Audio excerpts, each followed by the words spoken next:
Aku yakin jika kita setia kepada Tuhan Yesus dan jalan Tuhan dan tidak menerima tipuan Kristus palsu dan nabi palsu, jika kita waspada dalam penantian, maka Tuhan pasti memberi kita wahyu saat Dia datang. Itu benar. Kita tidak perlu mendengarkan suara Tuhan agar dapat diangkat. Benar. Tuhan Yesus berfirman, "Jadi, jika ada orang berkata kepadamu, 'Lihat, Kristus ada di sini,' atau 'Kristus ada di sana,' janganlah engkau percaya. Amin. Karena akan bangkit Kristus palsu dan nabi-nabi palsu, dan mereka akan membuat tanda-tanda dan mukjizat yang dahsyat. Jadi, jika mungkin, mereka akan menyesatkan orang-orang pilihan." Amin. Berbahaya sekali kalau mereka menyesatkan orang-orang pilihan. Apa kalian tidak mengakui penyesatan oleh Kristus palsu dan nabi palsu? Iya. Aku dengar itu bisa saja terjadi. Kita yakin semua orang yang bersaksi tentang kedatangan Tuhan pastilah palsu. Kita tidak perlu mencari tahu atau menyelidikinya. Amin. Karena saat Tuhan datang, Dia akan menyatakan kepada kita dan tidak akan meninggalkan kita. Benar. Aku yakin inilah penerapan yang benar. Amin. Bagaimana pendapat kalian? Paman, pendeta yang benar. Selama kita setia pada nama Tuhan Yesus dan tidak menerima Kristus palsu, pasti Tuhan akan memberi kita ilham. Amin. Hari-hari ini, semua orang yang memberitakan bahwa Tuhan sudah datang kembali pastilah palsu. Kita tidak boleh mendengarkan atau menerimanya. Amin. Benar. Tuhan Yesus sudah memberitahu kita. Di akhir zaman, Kristus dan nabi palsu akan datang menyesatkan kita. Kita mewaspadai penyesatan mereka. Maka, kita menunggu wahyu dari Tuhan. Benar. Kalian tidak berpikir bertindak begini salah, kan? Tidak. Iya, dia katakan benar. Kalian berkata semua yang bersaksi tentang kedatangan Tuhan kembali palsu. Itu keliru. Apa? Iya. Tuhan Yesus mengatakan Dia akan datang kembali. Apa kalian berani bilang Dia palsu? Benar. Kalian tidak takut melawan Tuhan. Ini bukan masalah remeh. Benar. Alkitab menubuatkan bahwa, dan di saat tengah malam terdengar suara seruan, lihatlah mempelai laki-laki itu datang, keluarlah dan jumpai dia. Bagaimana kalian menjelaskan itu? Tuhan Yesus dengan jelas mengatakan kepada kita, domba-domba Tuhan mendengarkan suaranya. Saat Tuhan datang, Dia pasti berfirman dan bekerja. Dengan mendengarkan suara Tuhanlah manusia menyambut dan menerimanya. Jika orang bersaksi bahwa Tuhan sudah datang dan kita tidak mencari tahu kesaksian mereka, bagaimana kita dapat mendengar suara Tuhan? Jika kalian mengunci diri di kamar dan menunggu wahyu, ini namanya bukan berjaga-jaga dan menanti. Sudah jelas bahwa Tuhan sudah datang kembali. Namun kalian tidak menyambutnya. Ini mungkin terdengar menyakitkan, tapi kalian hanya menunggu kematian dan kehancuran kalian sendiri. Sepertinya kita salah kalau tidak mencari dan mendengarkan suara Tuhan. Iya, kita melanggar firman Tuhan. Iya benar. Kalau begitu kita harus mencari tahu. Saudara-saudari, Tuhan Yesus memang menubuatkan bahwa Kristus palsu dan nabi palsu akan datang di akhir zaman. Ini fakta. Tapi Tuhan Yesus juga berulang kali menubuatkan dengan jelas bahwa Dia akan datang kembali. Kita percaya ini, bukan? Saat menyelidiki nubuat kedatangan Tuhan Yesus kembali, banyak orang menekankan pada mewaspadai Kristus palsu dan nabi palsu, dan tidak memikirkan cara untuk menyambut kedatangan mempelai pria dan cara mendengar suara mempelai pria. Iya. Apa persoalannya di sini? Bukankah ini seperti memperhatikan urusan remeh tapi mengabaikan hal penting? Iya, benar. Benar juga. Itu benar. Faktanya, sewaspada apapun kita menjaga diri terhadap Kristus dan nabi palsu, jika kita tidak menyambut kedatangan Tuhan kembali, dan kita tidak dapat diangkat ke hadapan tahta Tuhan, kita adalah gadis bodoh yang disingkirkan dan ditinggalkan oleh Tuhan. Dan iman kita kepada Tuhan sepenuhnya sia-sia. Benar. Benar. Apa yang dikatakannya benar juga. Iya, itu benar. Kunci bisa tidaknya kita menyambut kedatangan Tuhan kembali terletak pada mampu tidaknya kita mendengar suara Tuhan. Benar. Selama kita mengakui bahwa Kristuslah jalan, kebenaran, dan hidup, kita tidak akan kesulitan mengenali suara Tuhan. Benar. Jika kita tidak dapat memahami kebenaran dan hanya fokus pada tanda-tanda dan mukjizat Tuhan, maka kita pasti akan disesatkan oleh Kristus dan nabi palsu. Jika kita tidak mencari dan menyelidiki jalan yang benar, maka kita tidak akan mampu mendengar suara Tuhan. Bukankah kita hanya menunggu kematian dan mendatangkan kehancuran kita sendiri? Benar. Kita percaya pada firman Tuhan. Domba-domba Tuhan mendengarkan suara Tuhan. Mereka yang punya pikiran dan kualitas serta dapat mendengar suara Tuhan tidak akan disesatkan oleh Kristus palsu dan nabi palsu. Karena Kristus palsu dan nabi palsu tidak memiliki kebenaran dan tidak mampu melakukan pekerjaan Tuhan, ini bukan sesuatu yang perlu kita cemaskan. Hanya orang-orang yang bingung dan bodoh yang bisa disesatkan oleh Kristus palsu dan nabi palsu. Gadis-gadis bijaksana tidak akan tertipu oleh Kristus palsu dan nabi palsu. Karena mereka memiliki pemeliharaan dan perlindungan Tuhan. Saat Tuhan menciptakan manusia, gadis-gadis bijaksana diberi roh manusia dan mampu mendengarkan suara Tuhan. Jadi domba-domba Tuhan mendengarkan suaranya yang ditetapkan oleh Tuhan. Iya, apa yang dikatakannya benar. Hanya gadis-gadis bodoh yang mengabdikan diri terhadap Kristus dan nabi palsu, tapi enggan mencari dan menyelidiki kedatangan Tuhan. Jika kita ingin menyambut kedatangan Tuhan kembali dan tidak disesatkan oleh Kristus palsu dan nabi palsu, maka kita harus memahami cara Kristus palsu menyesatkan orang. Bagaimana cara mereka menyesatkan orang? Iya, benar. Sebenarnya, Tuhan Yesus sudah memberitahu kita tentang praktik Kristus palsu dan nabi palsu. Tuhan Yesus berfirman, karena akan bangkit Kristus palsu dan nabi-nabi palsu, dan mereka akan membuat tanda-tanda dan mukjizat yang dahsyat. Jadi jika mungkin mereka akan menyesatkan orang-orang pilihan. Firman Tuhan Yesus menunjukkan kepada kita bahwa Kristus dan nabi palsu mengandalkan tanda-tanda dan mukjizat untuk menyesatkan umat pilihan Tuhan. Inilah perwujudan utama dari penyesatan Kristus palsu atas umat. Tuhan Yesus sudah lama memberitahu Kristus palsu menggunakan tanda-tanda dan mujizat untuk menyesatkan umat. Iya, itu benar sekali. Dalam hal ini, kita harus paham mengapa Kristus palsu menggunakan tanda-tanda dan mukjizat untuk menyesatkan orang. Mengapa mereka berbuat Kenapa begitu? seperti itu? Ini terutama karena Kristus palsu dan nabi palsu sepenuhnya tidak memiliki kebenaran. Dalam sifat dan hakikat, mereka adalah roh-roh jahat yang sangat keji. Jadi mereka harus mengandalkan tanda-tanda dan mukjizat untuk menyesatkan orang. Seandainya Kristus dan nabi palsu memiliki kebenaran, tentu mereka tidak akan menggunakan tanda-tanda dan mukjizat untuk menyesatkan orang. Jika dipandang seperti ini, Kristus palsu dan nabi palsu membuat tanda-tanda dan mukjizat karena hanya itulah yang mampu mereka lakukan. Benar. Jika kita tidak mengerti hal ini, sangat mudah bagi mereka untuk menyesatkan kita. Hanya Kristus telah jalan, kebenaran, dan hidup. Dia yang mampu mengungkapkan kebenaran, menunjukkan jalan, dan memberi manusia kehidupan. Dialah Kristus. Amin. Mereka yang tidak mampu mengungkapkan kebenaran, pastilah Kristus palsu. Dia gadungan. Inilah prinsip dasar dalam mengenali Kristus dan nabi palsu. Kita harus lebih Semua orang yang mencari dan menyelidiki jalan yang benar harus memegang prinsip ini untuk mencari dan memastikan suara Tuhan. Dalam hal ini mereka tidak salah bertindak. Tuhan yang Maha Kuasa sudah memaparkan praktik-praktik Kristus palsu dan nabi palsu. Mari kita baca ayat dan firman Tuhan yang Maha Kuasa. benar sekali. Mari kita dengarkan. Aku jadi semakin ingin tahu apa yang akan dikatakannya. Tuhan yang Maha Kuasa berkata, Kita simak baik-baik.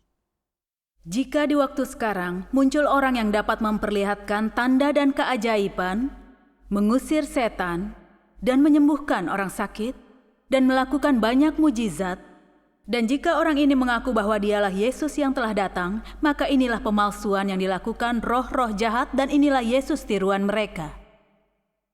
Ingatlah ini, Tuhan tidak mengulangi pekerjaan yang sama. Tahap pekerjaan Yesus sudah selesai dan Tuhan tidak akan pernah melakukan tahap pekerjaan itu lagi. Dalam konsepsi manusia, Tuhan harus selalu memperlihatkan tanda dan keajaiban, menyembuhkan orang sakit dan mengusir setan, serta harus seperti Yesus.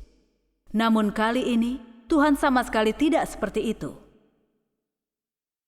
Apabila pada akhir zaman Tuhan masih memperlihatkan tanda dan keajaiban, mengusir setan, serta menyembuhkan orang sakit, jika ia melakukan hal yang sama seperti Yesus, berarti Tuhan mengulangi pekerjaan yang sama, dan pekerjaan Yesus tidak bermakna dan bernilai. Tidak bermakna dan tidak bernilai. Apa artinya? Jadi, Tuhan melakukan satu tahap pekerjaan dalam setiap zaman. Begitu setiap tahap pekerjaannya selesai, Tahap itu akan segera ditiru oleh roh jahat, dan setelah iblis mulai mengikuti jejak Tuhan, Tuhan berubah ke cara yang berbeda. Begitu Tuhan menyelesaikan suatu tahap pekerjaannya, tahap itu ditiru roh jahat. Engkau harus memahami perkara ini. Oh, jadi begitu. Aku mengerti. Pekerjaan Tuhan tidak pernah selaras dengan pemahaman manusia. Sebab pekerjaannya selalu baru dan tak pernah usang. Tuhan tidak pernah mengulangi pekerjaan yang dahulu, melainkan terus maju melakukan pekerjaan yang belum pernah dilakukan sebelumnya. Begitulah. Benar. Aku baru tahu. Itu benar. Yang dikatakan itu benar. Saudara-saudari, firman Tuhan yang Maha Kuasa dengan jelas memberitahu kita, Tuhan selalu baru, tidak pernah tua, dan tidak pernah melakukan pekerjaan yang sama. Sama seperti saat Yesus datang untuk bekerja, dia membuka taman kasih karunia dan mengakhiri zaman hukum Taurat. Dia melakukan satu tahap pekerjaan, penebusan dan menyelamatkan manusia dari dosa. Benar. Agar pekerjaannya efektif, dia mengadakan beberapa tanda dan mukjizat. Di akhir zaman, saat Tuhan yang Maha Kuasa sudah datang, dia membuka zaman kerajaan dan mengakhiri zaman kasih karunia. Tetapi dia tidak mengulangi pekerjaan yang dilakukan Tuhan Yesus. Sebaliknya, dengan menggunakan pekerjaan penebusan Tuhan Yesus sebagai fondasi, dia menjalankan pekerjaan penghakiman yang dimulai dari rumah Tuhan. Dia mengungkapkan segala kebenaran demi penyucian dan keselamatan umat manusia, untuk mengatasi sumber dosa dan watak keiblisan manusia. Dan juga menyelamatkan manusia sepenuhnya dari pengaruh iblis, agar dapat dimenangkan oleh Tuhan. Amin. Kau mengerti apa maksudnya? Sedangkan Kristus-Kristus palsu, mereka adalah roh-roh jahat yang menyamar sebagai Kristus. Mereka tidak mampu membuka zaman baru dan mengakhiri zaman lama. Mereka hanya dapat meniru Tuhan Yesus dengan melakukan tanda-tanda dan mukjizat sederhana, serta menyesatkan orang berpikiran keruh dan tidak mengerti. Tapi mereka tidak mampu meniru apa yang Yesus lakukan, seperti membangkitkan orang mati dan memberi makan 5.000 orang dengan 5 buah roti dan 2 ekor ikan, atau menenangkan angin dan juga danau. Benar. Iya, benar. Itu di luar kemampuan mereka. Iya, benar sekali. Pada hakikatnya, para Kristus palsu itu keji. Mereka adalah roh jahat dan sama sekali tidak benar. Maka, mereka harus mengandalkan tanda-tanda dan mukjizat untuk menyesatkan orang. Atau, mereka menipu dan menasihati orang dengan meniru suara firman Tuhan dan kata-kata sederhana yang pernah diucapkan oleh Tuhan. Iya. Sehubungan dengan kebenaran tentang cara mengetahui perbedaan antara Kristus sejati dengan Kristus palsu, mari kita baca firman Tuhan yang Maha Kuasa. Iya. Benar. Aku jadi semakin ingin tahu. Iya, kita dengarkan bagus. Tuhan yang Maha Kuasa berkata, Tuhan yang menjadi manusia adalah Kristus. Maka, Kristus yang bisa memberikan kebenaran adalah Tuhan. Tidak ada yang berlebihan dalam hal ini. Karena ia memiliki substansi sebagai Tuhan dan memiliki watak Tuhan serta hikmat dalam pekerjaannya yang tidak bisa dijangkau oleh manusia. Mereka yang menyebut dirinya Kristus, tapi tidak melakukan pekerjaan Tuhan, adalah Kristus palsu. Kristus bukan sekedar manifestasi Tuhan di dunia, melainkan manusia yang dipilih Tuhan selagi ia menjalankan dan menyelesaikan pekerjaannya di antara manusia. Manusia ini bukan sesuatu yang bisa digantikan oleh sembarang manusia, tetapi yang mampu memikul pekerjaan Tuhan di dunia, mengungkapkan watak Tuhan, mewakili Tuhan, dan memberikan kehidupan bagi manusia. Cepat atau lambat, para Kristus palsu itu akan jatuh. Karena walau mereka mengaku sebagai Kristus, mereka tidak memiliki substansi Kristus. Karena itu, aku mengatakan bahwa keaslian Kristus tidak bisa didefinisikan oleh manusia, melainkan dijawab dan diputuskan oleh Tuhan sendiri. Aku belum pernah dengar sebelumnya. Saudara-saudari, dari firman Tuhan yang Maha Kuasa, kita bisa melihat dengan jelas bahwa Kristus adalah Tuhan yang mengambil rupa manusia. Dialah roh Tuhan yang dinyatakan dalam tubuh manusia. Maksudnya segala yang Tuhan miliki, termasuk kepunyaan Tuhan dan siapa dia, watak Tuhan dan hikmat Tuhan, dinyatakan sepenuhnya dalam tubuhnya. Benar. Kristus memiliki hakikat keilahian dan merupakan perwujudan kebenaran.